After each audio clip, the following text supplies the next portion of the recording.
باللہ من الشیطان الرجیم بسم اللہ الرحمن الرحیم الحمد للہ رب العالمین الرحمن الرحیم مالک یوم الدین ایاک نعبد و ایاک نستعین اهدنا الصراط المستقیم صراط الذين أنعمت عليهم غير المغضوب عليهم ولا الضالين.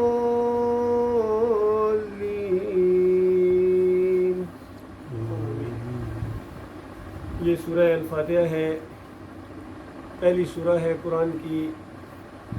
گویا ایک دعا ہے جو اللہ رب العالمین نے انسانوں کی زبان میں نازل کی ہے. میرے بندو، مانگنا ہے تو مجھ سے مانگو، اور یہ طریقہ ہے مانگنے کا، اپنے مالک اور خالق کی حمد و ثنا بیان کرو، عہد و پیمان کرو جس کے لیے پیدا کیے گئے ہو، اور ان لوگوں کے راستے پر چلو جو اس سے پہلے ایمان کے راستے پر چل چکے ہیں، اللہ کے انعام یافتہ لوگ ہو چکے ہیں، اس ایمان کے امتحان میں کامیاب ہو چکے ہیں.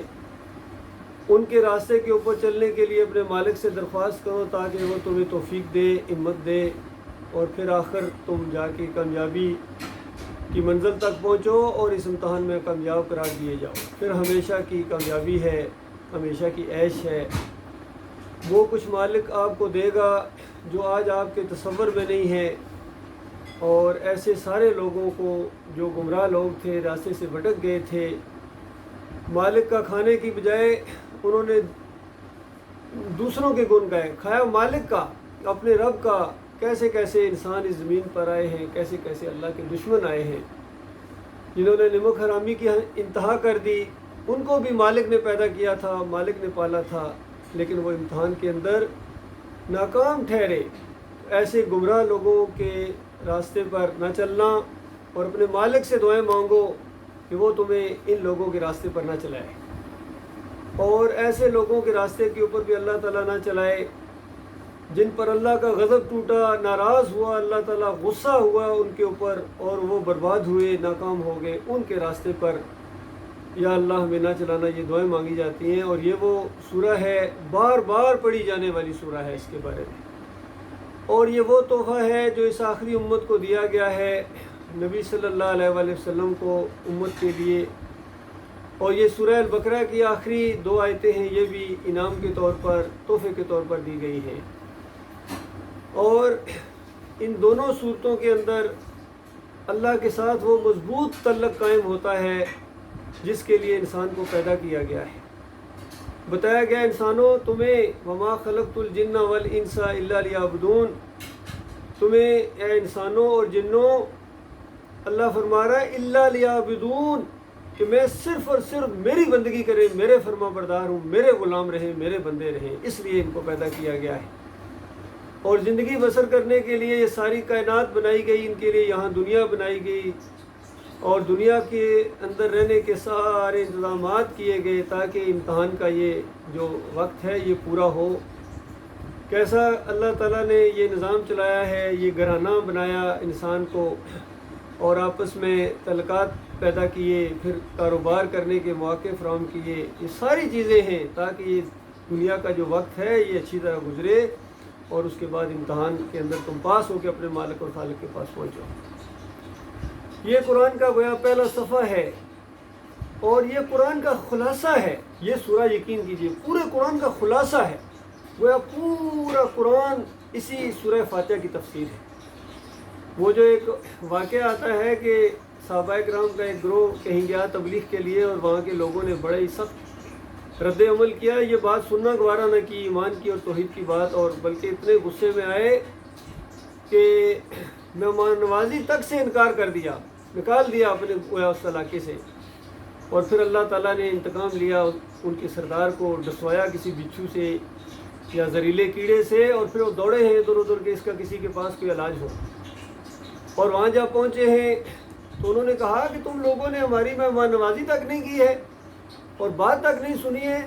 موجود تو ہے ہمارے پاس اس چیز کا علاج، لیکن جب تک تم یہ پہلے طے نہ کرو کہ ہماری مہمان نوازی کرو گے اور جو بھی ہے ہمارے ساتھ اچھا سلوک کرو گے. انہوں نے وعدہ کیا، اور پھر ایک صحابی نے وہاں جا کر اس سردار کے سامنے یہی سورہ پڑھی. دیکھیے پوری دعوت ہے اس کے اندر. اور اس کی اگر آپ آج کے دور میں مثال اس مسئلے کو سمجھنے کے لیے سننا چاہیں تو یہ پچھلے دنوں کے اندر جو وہاں سویڈن میں قرآن کی بے حرمتی کی گئی ہے، اس کو جلایا گیا ہے، تو اس کے ری ایکشن کے اندر پھر وہاں مسلمانوں نے کیا کیا ہے، قرآن کو ہاتھ میں لہرا کے یہی سورہ فاتحہ پڑھ رہے تھے، اونچی اونچی پڑھ رہے تھے. تو یہ بہترین گویا دعوت ہے اس کے اندر کہ آج کے یہودیوں کو، آج کے عیسائیوں کو بتایا گیا کہ جس چیز سے تم نفرت کرتے ہو، دیکھو کتنی یہ زبردست بات ہے. کائنات کے مالک کی تعریفیں اس کے اندر، اور عہد و پیمان ہے جس کے لیے ہم پیدا کیے گئے ہیں. ایاک نعبد و ایاک نستعین، کہ ہم صرف اور صرف تیری بندگی کرتے رہیں گے، تاکہ ساری قوموں کو پتہ چل جائے کہ ہم کسی اور کے پجاری نہیں ہیں، کسی اور کے سامنے ہم نہیں جھکتے ہیں، کسی اور کے سامنے نظر و نیاز نہیں پیش کرتے ہیں، واسطہ وسیلہ ہم نہیں دیتے ہیں، ہم اللہ رب العالمین کے سامنے جھکتے ہیں. اور یہی عہد و پیمان ہے. اور پھر اللہ سے دعائیں کی جاتی ہیں، یا اللہ ان لوگوں کے راستے پر چلا، صراط مستقیم پر چلا جن پر تیرا انعام ہوا. اس میں گویا اشارہ ہے تمام انبیاء کی طرف اور نیک لوگوں کی طرف. اور پھر یا اللہ ان لوگوں کے راستے پر نہ چلانا جو گمراہ ہو گئے. گویا چوٹ ماری گئی ان عیسائیوں کے اوپر کہ تم گمراہ ہو گئے ہو، ہم تمہارے راستے کے اوپر چلنے کے لیے تیار نہیں ہیں. ہم اپنے مالک سے فریادیں کر رہے ہیں کہ مالک ہمیں عیسائیوں کے راستے کے اوپر نہ چلانا. جس طرح انہوں نے اللہ کے ساتھ شریک ٹھہرائے ہیں، اللہ کی توہین کی ہے، اللہ کو گالیاں دی ہیں شرک کے ساتھ، شرک اللہ کو گالی ہے. اور پھر ان گمراہ لوگ جن پر تیرا غضب نازل ہوا ہے یہودیوں کے اوپر، یا اللہ ان کے راستے کے اوپر ہمیں نہ چلانا. تو اس انداز سے ان تک تو یہ دعوت پہنچی ہے. لیکن افسوس یہ ہے کہ مسلمان یہ خود اس بات کے اوپر غور نہیں کرتے. یہ سب سے بڑے یہ مسلمان ہیں جو اس سورہ فاتحہ کے انکاری ہیں اور اس کے خلاف عقیدہ رکھتے ہیں. یہ پچھلے دنوں کے اندر جو 10 محرم کے اوپر اس قوم نے کیا ہے، سورہ فاتحہ کا جو مذاق اڑایا ہے اور اس کے خلاف عقیدہ اپنایا ہے، اور نیک لوگوں کے راستے کے اوپر چلنے کی بجائے انہوں نے یہودیوں اور عیسائیوں کے راستے پر چلے ہیں عملی طور کے اوپر. یہ قبر پرستی کا جو طوفان ان کے اندر آیا ہے، اسی کے اوپر لعنت بھیجی گئی تھی.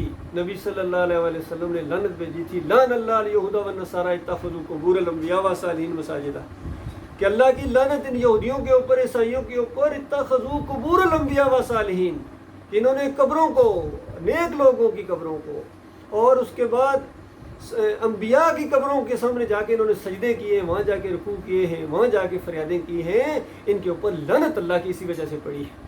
تو وہی کام جو یہ مسلمان کریں گے تو کیسے ان کے اوپر اللہ کی لعنت نہیں پڑے گی؟ گویا ان کے اوپر اللہ کی لعنت پڑی ہوئی ہے، اسی وجہ سے یہ صحیح راستے کی طرف اب نہیں آ رہے. یہ اللہ کے بندوں کو داتا کہتے ہیں، دستگیر کہتے ہیں، مشکل کشا کہتے ہیں، حاجت روا کہتے ہیں. بندوں کے واسطے وسیلے دیتے ہیں، ان کے سامنے رکوع اور سجدے جا کر کرتے ہیں اور ان کی نظر و نیاز کرتے ہیں، حتیٰ کہ یہ دیکھو گھوڑے کے پجاری بن گئے.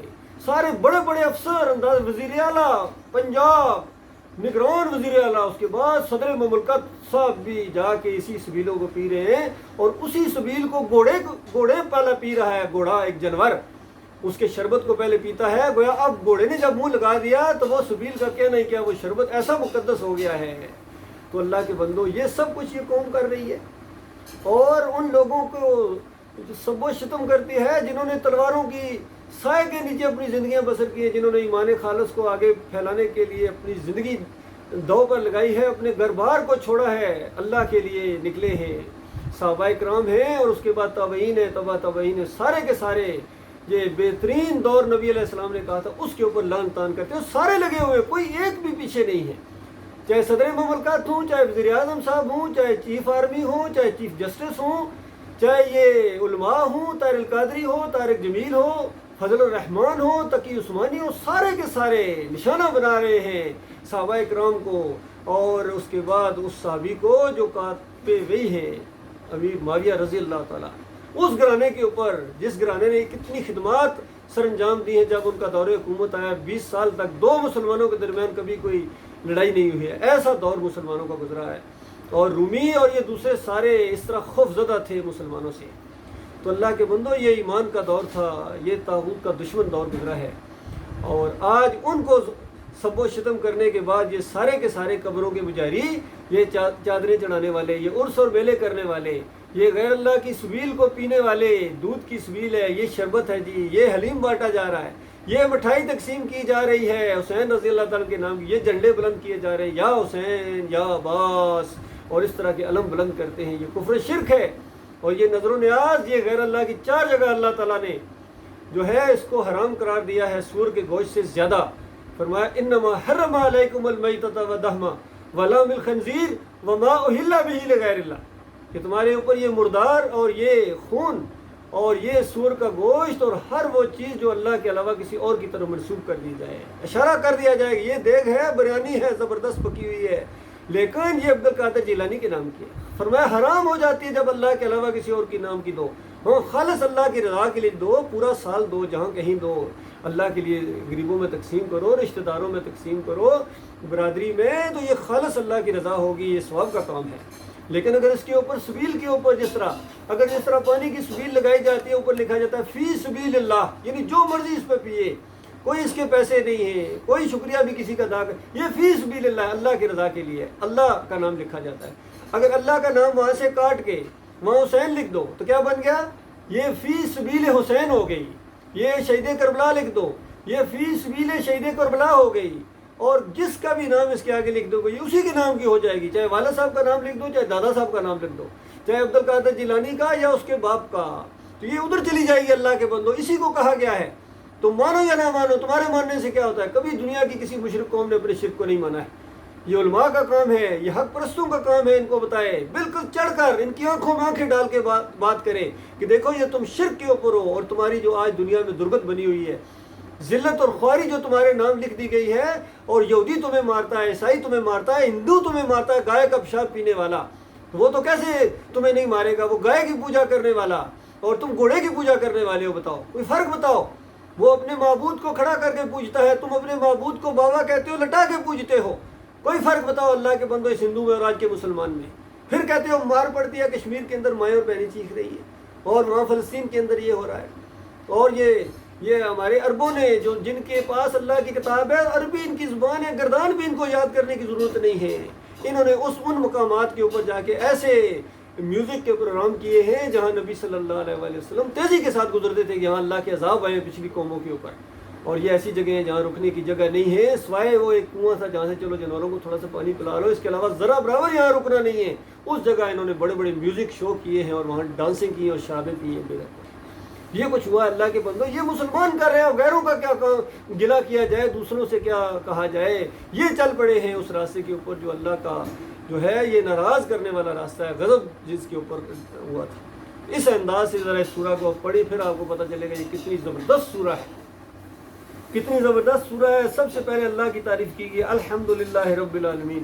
ساری کی ساری تعریفیں اللہ رب العالمین کے لیے. کائنات کا وہ مالک ہے، اس نے کائنات کو بنایا ہے، ہر چیز کو بنایا، کسی سے مشورہ نہیں لیا ہے، خود اپنے آپ سے اس نے ڈیزائن کیا ہے. اور کیا زبردست وہ المصور ہے، زبردست رب ہے، رب العالمین ہے، پوری کائنات کا مالک ہے. الرحمن الرحیم.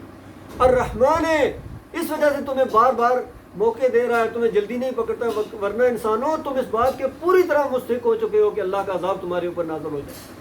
اور اللہ تعالیٰ تمہیں بار بار موقع دے رہا ہے، بار بار یہ باتیں سنوا رہا ہے تمہیں، تاکہ تم اپنے آپ کو اس بربادی سے بچاؤ. اور اللہ تعالیٰ رحمان ہے، رحیم ہے. لیکن یاد رکھنا اگر تم نے بات نہ مانی زندگی کے اندر، یہ زندگی کا آخری سانس آ گیا، تم ایمان عقیدے کی طرف نہ آئے، توحید کی طرف نہ آئے، تو اس کے بعد وہ قہار، القہار اور الجبار بھی ہے، وہ تمہیں چھوڑنے والا نہیں. کہیں تو مالک قسم اٹھا کے کہتا ہے کہ مجھے قسم ہے میں ضرور بالضرور انسانوں تم سے پوچھوں گا کہ تم نے جھوٹ کہاں سے گڑے تھے. یہ اللہ کے علاوہ جو تم نے داتا بنائے، دستگیر بنائے، مشکل کشاف بنائے، حاجت روا بنائے، واسطے وسیلے اور یہ نظر و نیازیں اور یہ رکوع اور سجدے کہاں سے لے کر آ گئے ہو. اور ضرور بالضرور تم سے پوچھا جائے گا.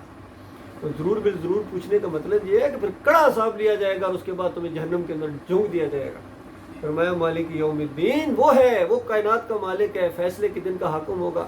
اس دن تمہارا کوئی بابا، کوئی حضرت تمہیں چھڑانے والا نہیں ہوگا. زیادہ سے زیادہ جو تمہیں سہارا ہے اور امید ہے کہ وہ محمد صلی اللہ علیہ وسلم جو ہے جنت میں وہ جا رہے ہوں گے اور پھول رحمت کے گریں گے، ہم وہ پھول اٹھاتے جائیں گے اور سارے وہاں پہنچے ہوں گے اور ہم سے بڑے خوش ہوں گے. مالک فرماتا ہے ابھی کہاں، آنے دو قیامت کا دن. کانوا لہم اعداء وکانوا بعباداتہم کافرین. یہ جتنے نیک لوگ ہیں ان کی بات ہو رہی ہے جن کو آج پکارا جا رہا ہے. چاہے نوح علیہ السلام کی قوم ہو جو تن پاک تھے، ان کو بھی پکارتی تھی، پہلی مشرک قوم اور آخری مشرک قوم بھی اسی انداز سے وہاں ہی پہنچی ہوئی ہے. تو اس کے بعد جتنے بھی نیک لوگ پکارے گئے، ابراہیم علیہ السلام کو پکارا گیا، لات منات حبل کو، عیسیٰ علیہ السلام کو، اور سب سے زیادہ آخری نبی محمد صلی اللہ علیہ وآلہ وسلم کو اللہ کے ساتھ شریک ٹھہرایا گیا۔ مسجدوں تک کے اندر سے ایک طرف یا اللہ اور بالکل مقابلے میں یا رسول اللہ یا محمد لکھا ہوتا ہے، یہ شرک ہے، اللہ کا مقابلہ ہے۔ اور پھر علی رضی اللہ عنہ کو بہت زیادہ پکارا گیا، ان کو اللہ کے ساتھ شریک ٹھہرایا گیا، مشکل کشا ان کا نام پڑ گیا، اور حسین رضی اللہ تعالیٰ عنہ کو، حسن رضی اللہ تعالیٰ عنہ کو، اور عباس اور فاطمہ رضی اللہ تعالیٰ عنہ کا جو پکارا گیا ہے، جتنے نیک لوگ پکارے گئے ہیں، مالک فرماتا ہے آنے دو قیامت کے دن وہ تمہارے دشمن بن جائیں گے، تمہیں کافر قرار دیں گے۔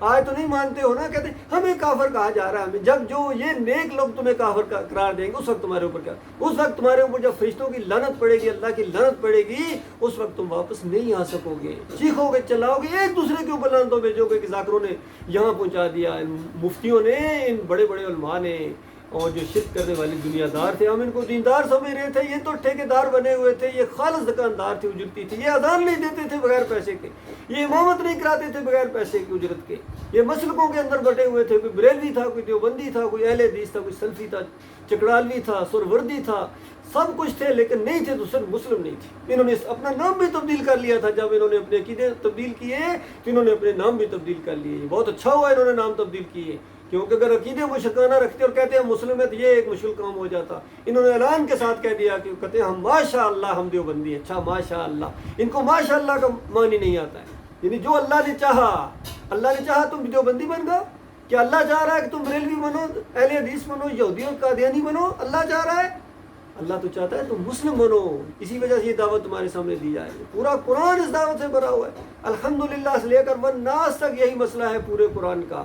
گویا اس دعا کے سامنے اللہ تعالیٰ نے اس قرآن کو رکھ دیا کہ نیک لوگوں کے راستے پر چلنا چاہتے ہو، یہ ہے ابراہیم علیہ السلام کا راستہ۔ فرمایا ابراہیم علیہ السلام نوح علیہ السلام کے راستے پر چلنے والے، آدم علیہ السلام کا راستہ بھول ہو گئی، کس طرح اپنے مالک اور خالق کو براہ راست پکارا۔ یہ جو کہتے ہیں واسطے وسیلے کے ساتھ پکارا، خالص دروغ گو ہیں، جھوٹے ہیں، کذاب ہیں، جھوٹی روایتوں کے اوپر۔ چاہے زکریا صاحب ہو، انہوں نے فضائل اعمال کے ذریعے جھوٹ کر دیا کہ آدم علیہ السلام کے وسیلے سے دعا قبول ہوئی، یہ بالکل جھوٹی بات ہے۔ اور پھر کہتے ہیں نبی علیہ السلام کے لیے پوری کائنات کو بنایا گیا، بالکل جھوٹ، سفید جھوٹ، کائنات کا سب سے بڑا جھوٹ ہے۔ مالک فرماتا ہے اس کائنات کو ہم نے صرف اپنی بندگی کے لیے بنایا ہے، تمام انبیاء کو اپنی بندگی کے لیے پیدا کیا ہے۔ یہ ساری باتیں موجود ہیں، موسیٰ علیہ السلام کا راستہ موجود ہے، عیسیٰ علیہ السلام کی وہ دعائیں اور اس کے بعد ان کا وہ عقیدہ اور ان کی دعوت موجود ہے، محمد صلی اللہ علیہ وسلم کی دعوت اس قرآن کے اندر موجود ہے، پورا اخلاق اس کے اندر موجود ہے، اور وہ اصحاب کہف کے عقیدے ہیں، سب کچھ اس کے اندر ہے۔ گویا نیک لوگوں کے راستے پر چلنا چاہتے ہو تو یہ وہ لوگ ہیں جن کے راستے پر چلو۔ یہ تمہیں کیا ہو گیا، مسلمانی کا دعویٰ کرنے کے بعد انبیاء اور صالحین کے راستے پر چلنے کی بجائے تم نے صوفیوں کا راستہ اختیار کیا، جو عرس اور میلے کرنے والے تھے، واسطے وسیلے کے ساتھ اللہ کو پکارنے والے، وحدت الوجودیے، ان کے عقیدوں پر چل پڑے، وحدت الشہودیے، حلولیے، ان کے عقیدوں پر۔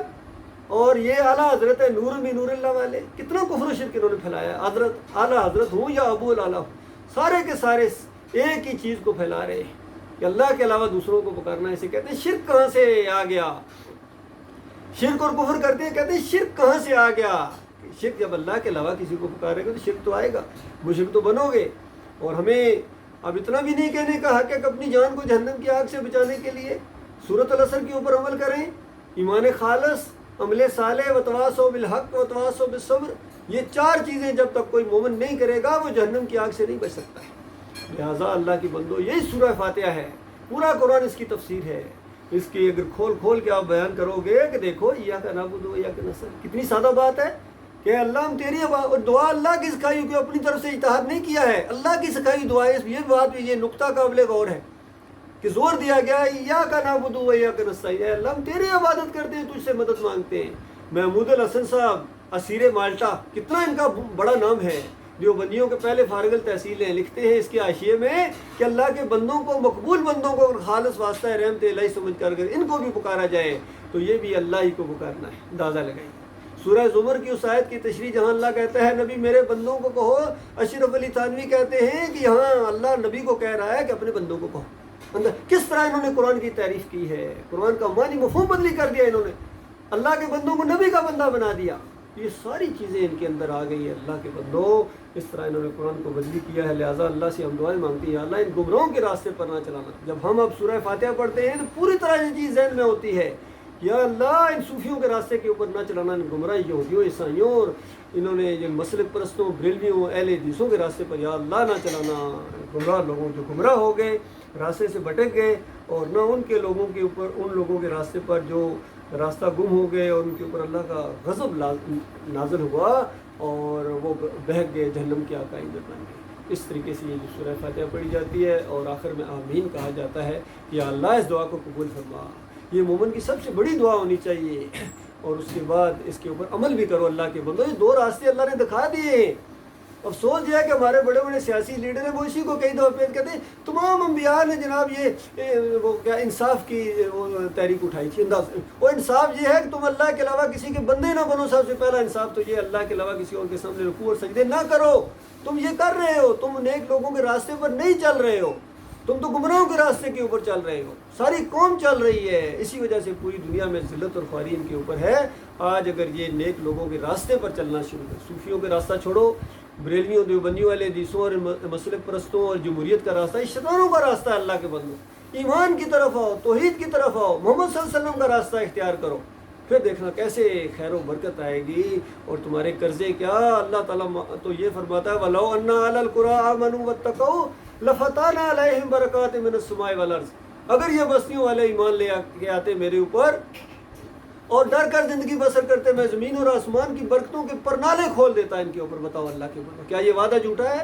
کہ مالک فرماتا ہے وَأَنْتُمُ الْأَعْلَوْنَ إِن كُنتُم مُؤْمِنِينَ، اگر تم مومن بن جاؤ، تم سر بلند رکھے جاؤ گے، تمہیں عزت سے نوازا جائے گا۔ بتاؤ اللہ کے بندو، یہ جھوٹا وعدہ ہے یا صرف تسلی دینے کے لیے ہے؟ آج مسئلہ یہ ہے کہ ان مولویوں اور پیروں نے اور صوفیوں نے، ان مسلک پرستوں نے اور ان گمراہ قسم کے سیاسی لیڈروں نے سارے ملے ہوئے ہیں، انہوں نے قرآن سے اعتماد اٹھا دیا ہے، اور آج ایسا محسوس ہوتا ہے کہ یہ وعدے صرف تسلی دینے کے لیے تھی۔ اللہ کے بندو یہ تسلی دینے کے لیے نہیں ہے۔ آج بھی آپ مومن بنو اور گراؤ ان بتوں کو، ان مزاروں کو، ان مندروں کو جو راستے میں حائل ہیں، جنہوں نے اللہ کی رحمت کو روکا ہوا ہے، ان واسطوں وسیلوں کو، نظر و نیازوں کو اور اس گھوڑوں کو، اور یہ جو بابا ہیں حضرات، یہ سارے اللہ کی رحمت کو روکے ہوئے ہیں۔ ان سے پیچھے ہٹو، ان کی بندگی نہیں کرنی ہے، اور بندگی کرنی ہے تو ایک اللہ کی کرنی ہے۔ یہ ہے انبیاء کا طریقہ، یہ ہے نیک لوگوں کا طریقہ۔ یہ دعا مانگتے تو ہو لیکن غور نہیں کرتے ہو۔ دعا اللہ سے یہ مانگ رہے یا اللہ نیک لوگوں کے راستے پر چل، اور چلتے ہیں لانتیوں کے راستے کے اوپر۔ تو اس کے بعد اگر کسی کو شک ہے تو پچھلے دنوں کے اندر محرم میں جو بھی سوشل میڈیا کے اوپر یہ ہوا ہے، خبریں ایسے خبریں دی جا رہی ہیں، اندازہ لگائیے بڑے عزت اور احترام کے ساتھ کہ یہ جلوس نکلے ہیں ایک شہر سے، پتہ نہیں 100-200 جلوس نکلے ہیں۔ یہ جلوس ایمان کا نکالا ہے تم نے، ایمان خالص کا جلوس نکال دیا تم نے۔ اور ابھی اگلے مہینے جو ایک اور گھوڑا نکلے گا ان سنیوں کا، شیعوں کا گھوڑا تو آپ نے دیکھ لیا ہے، ذرا سنیوں کا گھوڑا جو نکلے گا گنبد کی شکل میں، یہ اٹھا کے پھریں گے گلیوں کے اندر، یہ سبز رنگ کا گنبد جن کے اوپر نبی علیہ السلام نے کہا تھا کہ گنبد بنانے والے، یہ قبروں کو پکا کرنے والے، یہ ایسے ان کے اوپر لعنت بھیجی گئی تھی، وہی سارا کام کریں گے۔ ایک سے ایک ہر مہینے کے اندر کسی نہ کسی ان کے بڑے کی کوئی نہ کوئی ایسی بندگی کا انداز ہوتا ہے، اور جس مہینے میں کوئی یہ شوق پورا نہ کہتے ہیں خالی مہینہ ہے، جنہیں اللہ کے علاوہ کسی اور کی بندگی کا وہ یہ لطف نہیں آیا ہے، یہ خالی ہے۔ پھر انتظار کرتے ہیں 11ویں والا اور کبھی محرم کا، اور یہ سارا پہلا اسلامی مہینہ اندازہ لگاؤ، اپنے آپ کو مار مار کے پیٹ کے، اور سارے لگے ہوئے ہیں، یہ سمجھتے ہیں یہ ثواب کا کام ہے، یہ محبت ہے۔ یہ محبت نہیں ہے، یہ دین اسلام کا مذاق اڑانا ہے، توحید کا مذاق اڑانا ہے، حسین رضی اللہ تعالیٰ کی زندگی کا مذاق اڑانا ہے۔ اللہ کے بندو وہ کبھی بھی ایسے نہیں تھے، بالکل اسی انداز سے جس طرح نبی علیہ السلام نے جب بت توڑے تو اس کے بعد ابراہیم علیہ السلام کی بت کو توڑنے کا جب معاملہ ہے، 5 ڈالتے ہوئے دکھائے گئے تھے، تو نبی علیہ السلام نے اس کو بھی توڑا اور کہا کہ ان ظالموں نے کس طرح ابراہیم علیہ السلام کو پیش کیا ہے، وہ کبھی ایسے نہیں تھے۔ تو بالکل یہی معاملہ ہے کہ یہ علی رضی اللہ تعالیٰ عنہ اور حسین کبھی اس طرح کے یہ باتیں کرنے والے نہیں تھے، وہ خالص اللہ کے بندگی کرنے والے تھے، اور مشکل مصیبتوں کے اندر ان کی زندگیاں گزری ہیں، اور اللہ ہی کو پکارتے تھے، کبھی انہوں نے یا علی مدد کا نعرہ نہیں لگایا، یا رسول مدد کا نعرہ نہیں لگایا۔ یہ تعلیم ہے نیک لوگوں کی میرے بھائیو، یہ ہے کہ راستے پر چلو، ان کو پوجنا پکارنا نہیں ہے، یہ شرک ہے، یہ شرک کی چیز ہے، اور یہ ہمیشہ کی بربادی کے ساتھ تمہیں ملا دے گی، واپس نہیں آ سکو گے۔ ایک موقع ملا ہے اللہ تعالیٰ غور و فکر کرنے اور اس قرآن جیسی کتاب جو اللہ کی بہت بڑی نعمت ہے، اس سے پورا فائدہ اٹھانے کی توفیق عطا فرمائے۔ ایمان خالص کے اوپر جم جاؤ اللہ کے بندو، اور بالکل نہ وسائل کی طرف کبھی دیکھنا، نہ تعداد کی طرف کبھی دیکھنا۔ جو ان چیزوں کی طرف دیکھے گا وہ ایمان خالص کو نہیں سمجھا ہے۔ ہمارا مالک جب ہمارے ساتھ ہے بتاؤ پھر کیا ہے؟ جب اللہ آپ کے ساتھ ہو جائے پھر کوئی قوم تمہارے اوپر غلبہ پانے والی نہیں ہے، اور اللہ تمہیں چھوڑ دے تو اس کے بعد کوئی نہیں ہے جو تمہارا حمایتی ہو۔ اس نقطے کو انسان سمجھ جائے گا جب، انشاءاللہ دیکھو کیسے خیر آ جائے گی۔ لہٰذا استغفر اللہ لی ولکم ولسائر المسلمین۔